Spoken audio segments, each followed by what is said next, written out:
السلام علیکم ویورز، کیسے ہیں آپ سب؟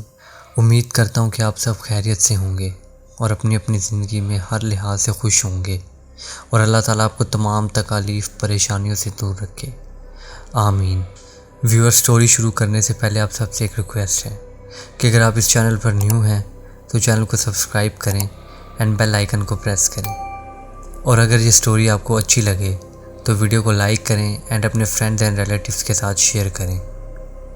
اور اگر آپ کے ساتھ بھی کبھی کوئی ایسا ریئل ہورر یا اسکیری انسیڈنٹ ہو چکا ہے، یا ریلیٹیوز میں سے یا فرینڈز میں سے بھی کسی کے ساتھ، تو میرے دیے گئے واٹس ایپ نمبر پر شیئر کریں، جو کہ اسکرین پر بھی شو ہو رہا ہے اور نیچے ڈسکرپشن میں بھی what's app number and Instagram I D mention ہے، وہاں شیئر کریں۔ میں آپ کی بھیجی ہوئی سٹوریز پر وائس اوور کروں گا۔ تو چلیے سٹوری کی جانب بڑھتے ہیں۔ بیوڑی، جو کہ ایک پتھریلے پہاڑوں کے دامن سے گزرتی ہوئی ایک شفاف، ٹھنڈے اور تازگی بخش پانی کی نہر کے ساتھ آباد ایک وادی ہے۔ یہ ان دنوں کی بات ہے کہ جب یہاں انسانی آبادی نہ تھی اور سبزہ خوب تھا۔ یہ اپنے آپ میں قدرت خداوندی کا ایک شاہکار تھی۔ یہاں دن کے وقت مختلف پرندے فضا میں پرواز بھرتے نظر آتے تھے۔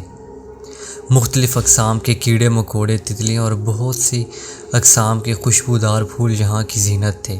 مختلف درختوں پر طرح طرح کے لذیذ پھل لگے تھے۔ ہرن، مارخور، گھوڑے، الغرض طرح طرح کے جانور یہاں آباد تھے۔ اس خوبصورت اور غیر حقیقی سی جگہ کو جب انسانی آنکھوں نے دیکھا تو اس کی گرویدہ ہو گئیں۔ اب مختلف جگہ سے خانہ بدوشوں نے آ کر یہاں بسیرا کر لیا۔ لوگ خوشی سے زندگی گزار رہے تھے۔ آہستہ آہستہ یہاں کی آبادی بڑھنا شروع ہوئی اور باہر سے مزید لوگ آنے لگے۔ وادی میں اب پرندوں کی چہچہاہٹ کے ساتھ ساتھ انسانوں کی آوازیں بھی گونجنے لگیں۔ جس طرح آبادی بڑھ رہی تھی، دستیاب جگہ کم محسوس ہونے لگی تھی، لہٰذا درختوں کی کٹائی شروع کر دی گئی تاکہ لکڑی اور جگہ دونوں کی کمی کو پورا کیا جا سکے۔ درخت کٹتے رہے اور لوگ مزید رقبے پر قابض ہو گئے اور جنگلات آہستہ آہستہ ختم ہونے لگے۔ یوں ہی کئی درخت کاٹ کر میرے والدین نے بھی کچھ رقبے پر قبضہ کر لیا اور اس رقبے کو کاشتکاری کے لیے استعمال میں لائے۔ جانے انجانے میں ہم ایک ایسی مخلوق سے الجھ پڑے تھے کہ جو شاید کئی صدیوں سے یہاں پر آباد تھی۔ السلام علیکم، میرا نام صالح ہے اور یہ ہے میری ایک آز سیب سے چھوٹی سی ملاقات کی کہانی، مطلب ایک جن سے چھوٹی سی ملاقات کی کہانی۔ میری عمر تب 30 سال کے قریب ہو چکی تھی۔ معمول کے مطابق میں کھیتوں میں گئی ہوئی تھی، جو کہ گھر سے کوئی 1 سے 1.5 گھنٹے کے پیدل فاصلے پر تھے۔ البتہ وہ دن معمولی نہیں تھا، وہ دن خاص تھا کیونکہ اس دن عید الاضحیٰ تھی۔ میرے شوہر فجر پڑھ کر ہی گھر چلے گئے تھے کیونکہ عید کی نماز ادا کرنی تھی اور قربانی کرنی تھی۔ میں نے دوپہر میں اپنی فصل کو پانی دے کے گھر جانا تھا کیونکہ آج پانی استعمال کرنے کی باری ہماری تھی۔ میں حسب معمول کام کر کے کھیتوں کے پاس بنائے ہوئے اپنے گھر میں گئی، جو کہ کھیتوں کی نگرانی کے دوران رہنے کے لیے بنایا گیا تھا۔ میں وہاں تھوڑی دیر آرام کرنے کے لیے لیٹی کہ اتنے میں پاس بندھی ہوئی بکری نے نیچے گھومنا شروع کر دیا۔ عموماً وہ ایسا نہیں کرتی تھی۔ آہستہ آہستہ اس کی بے چینی میں اضافہ ہونے لگا اور اس نے اپنی رسی کو زور زور سے کھینچنا شروع کر دیا۔ اب مجھے بھی تھوڑی پریشانی ہونے لگی۔ بکری نے خوف زدہ ہو کر اس قدر زور لگایا کہ اس کی رسی ہی ٹوٹ گئی اور اس نے پہاڑ سے نیچے کی جانب دوڑ لگا دی۔ میں اس کے پیچھے پیچھے بھاگنے لگی کہ اتنے میں مجھے میرے بھانجے کی آواز آئی کہ خالہ، آپ ابھی تک گئی نہیں؟ یہ آواز سنتے ہی میرا جسم ٹھنڈا پڑ گیا کیونکہ مجھے جس بھانجے کی آواز آ رہی تھی وہ تو کل سے اپنے گھر تھا۔ ابھی میں نے خود کو سنبھالا بھی نہ تھا کہ اتنے میں ہی مجھے اس کی والدہ کی بھی آواز آئی۔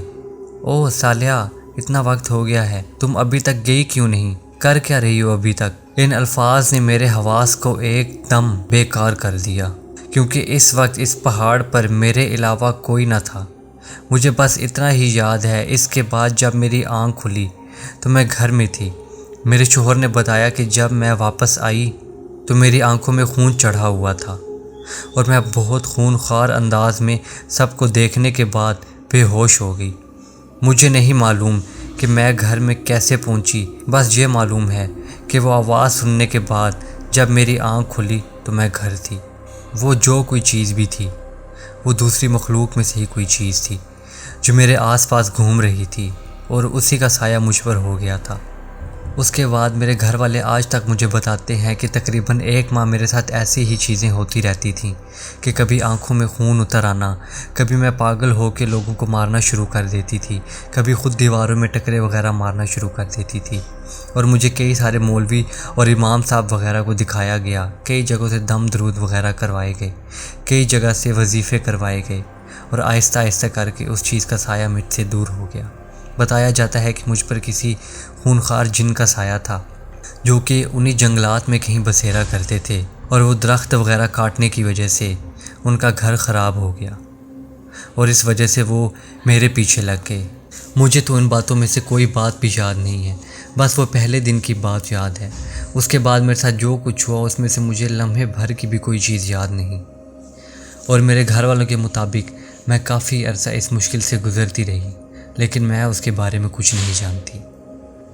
تو ویورز، یہ تھی آج کی ایک شارٹ سی سٹوری جو چترال کے ایک علاقے سے ویور کی سینڈ کی ہوئی ہے، لیکن نیکسٹ ویڈیو میں ویورز کی بھیجی گئی 3 سے 4 ریئل سٹوریز ایک ہی ویڈیو میں بناؤں گا تاکہ ویڈیو کی لینتھ تھوڑی انکریز ہو اور آپ لوگوں کو سننے میں مزہ آئے۔ اللہ حافظ۔